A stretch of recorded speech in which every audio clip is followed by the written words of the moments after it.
আমি যখন মাকে অনলাইনে পড়াশোনা করছি বলি। মানু, এবার তো একটু পড়, কতক্ষণ ফোনটা নিয়ে ঘাঁটবি? এই তো মা, আমি অনলাইনে পড়াশোনা করছি। ও, তুই অনলাইনে পড়ছিস? আচ্ছা আচ্ছা, পড়, মন দিয়ে পড়। কিরে, এবার চল, রাত হয়ে গেছে, ঘুমোতে যাবি, চল। আর একটুখানি অনলাইনে পড়াশোনাটা করে নি, তারপর না হয় ঘুমাবো। এখনো পড়াশোনা করবি?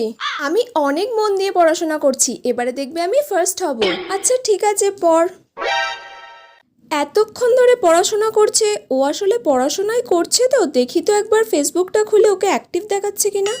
ও, এই পড়াশোনার নমুনা চলছে এতক্ষণ ধরে তাহলে, তাই তো? তা মা, তুমি কোথায় পড়াশোনা করছো? তোমার সামনের বুকে নাকি ফেসবুকে? না মা, আমি তো অনলাইনেই পড়াশোনা করছিলাম।